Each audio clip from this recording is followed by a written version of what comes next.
राधे राधे भक्तों। आज 29 सितंबर 2025 दिन सोमवार को पंजाब यूनिवर्सिटी के लॉ ऑडिटोरियम में वृंदावन युवा उत्सव सेलिब्रेट किया गया। इस कार्यक्रम में महाराज इंद्रेश उपाध्याय जी, जो कि वृंदावन से हैं, उनको आमंत्रित किया गया था और उनके साथ मशहूर गायक बी प्राक जी भी थे। तो इस प्रोग्राम को लेके मैं ऑलरेडी बहुत ज़्यादा एक्साइटेड थी। सुबह जल्दी से तैयार होकर मैंने पहले अपनी सेल्फी ली। इसलिए नहीं कि मैं खुद को देखना चाहती थी कि मैं कैसी लगती हूँ, बल्कि इसलिए कि मैं मोटिवेटेड रहूँ। जब हम वहाँ लॉ ऑडिटोरियम में पहुँचे, मैं और मेरी फ्रेंड, वहाँ पे सबसे पहले हमें तिलक किया गया और इत्र लगाया गया और ये कपड़ा दिया गया। इस कपड़े को कुछ लोग उपनेत्रम भी कहते हैं, कुछ अंगोछा कहते हैं और कुछ गमछा कहते हैं।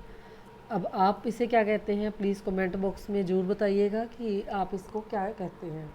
क्योंकि जब भी हम किसी को सम्मानित करते हैं तो उसके गले में ये कपड़ा डाला जाता है। तो छात्रों ने मुझे ये पहनाया, मुझे बहुत अच्छा लगा और ऐसे फीलिंग आई कि पता नहीं भगवान ने मुझे स्पेशल एक ट्रीटमेंट दी है वहाँ पे आने के कारण। ये ऑरेंज कलर का है और उस पर बहुत ही सुंदर राधा कृष्ण जी की फ़ोटो बनी हुई है, जो कि बहुत ही मन को लुभाने वाली है। ऐसे लगता है कि राधा कृष्ण जी साक्षात मेरे साथ थे। इस कपड़े को डाल के मुझे ऐसा फील हो रहा था। फिर वहाँ अंदर जाने के बाद हॉल में मैंने अपनी एक सेल्फ़ी ली। जैसे ही इंद्रेश जी आए तो मैं पहली रो में ही बैठी हुई थी।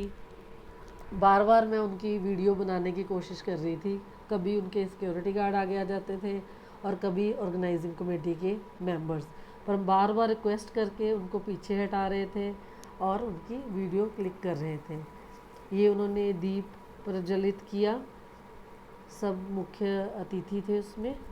उसके बाद एक नृत्य कार्यक्रम किया गया छात्रा के द्वारा। ये फिर से मैंने इंद्रेश जी की साइड से मैं वीडियो बार बार बनाती जा रही थी। ये एक और कार्यक्रम प्रस्तुत किया गया मणिपुरी स्टूडेंट्स के द्वारा। उन्होंने देखो, भाषा तो ज़्यादा समझ नहीं आई बट भाव समझ आ गया। उन्होंने ये रास लीला दर्शाई थी। इसमें गोपियाँ श्री कृष्ण जी के साथ, जैसे शरद पूर्णिमा के दिन किया जाता है रास, वैसे रास कर रही थी। उसके बाद छात्रों के द्वारा कीर्तन किया गया, बहुत ही मन को लुभाने वाला था। ऐसे लग रहा था कि मैं वृंदावन ही में बैठी हुई हूँ। बीच में फिर से इंद्रेश जी को मैंने कैप्चर करने की कोशिश की, क्योंकि मेरा मन बार बार मन कर रहा था कि मैं इंद्रेश जी को देखूं और उनके दर्शन कर सकूं। फिर छात्रों ने सत्संग किया।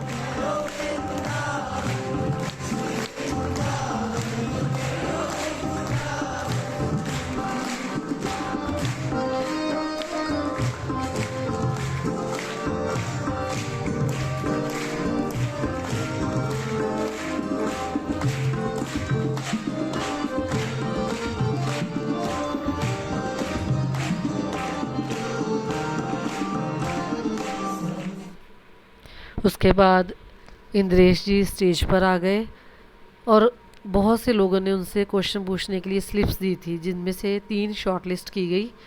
एक छात्रा ने पूछा कि मुझे वृंदावन जाना बहुत पसंद है, तो क्या मैं ब्रजवासी से शादी कर लूं?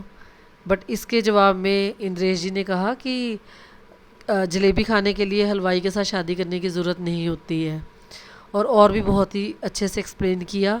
एक छात्र ने पूछा कि जब भी मैं पूजा का पाठ करता हूँ तो मेरे अश्रु बहने लगते हैं, मुझे कैसे पता लगेगा कि भगवान को मेरी पुकार सुनाई दे रही है? उसका भी बहुत ही सुंदर जवाब दिया इंद्रेश जी ने कि आपके अश्रु ही पहचान है कि भगवान तक आपकी भावनाएं पहुंच रही हैं। इसके अलावा छात्राओं ने एक और क्वेश्चन पूछा कि हम कैसे अपना कार्यक्रम को और अच्छा बेहतर बना सकते हैं फ्यूचर के लिए। इसके लिए उन्होंने कुछ बेसिक सुझाव दिए बच्चों को करने के लिए। इसके अलावा उन्होंने युवा छात्र छात्राओं को कहा कि ये अच्छा आचरण करें, और युवा बच्चे जो पूजा करते हैं वो एक फ्रेश फूल की तरह होते हैं जो प्रभु को बहुत ही अच्छे लगते हैं। उन्होंने कहा कि दिखावे की भक्ति ना करें, सच्चे मन से भक्ति करें, और नए नए संतों को जिनके बारे में दुनिया नहीं ज़्यादा जानती हैं उन्हें जा जा के ढूंढें और उनके उनके ज्ञान को और प्रवचन को बाकी लोगों तक पहुंचाए। इसके अलावा कार्यक्रम का एंड हो गया, पर ऐसा लग रहा था कि बस कभी ख़त्म ही ना हो। मुझे ऐसी फीलिंग आ रही थी, लग नहीं रहा था कि मैं लॉडी में बैठी हुई हूँ पंजाब यूनिवर्सिटी के। मुझे ऐसे लग रहा था कि मैं वृंदावन में ही बैठी हुई हूँ और कथा सुन रही हूँ। राधे राधे।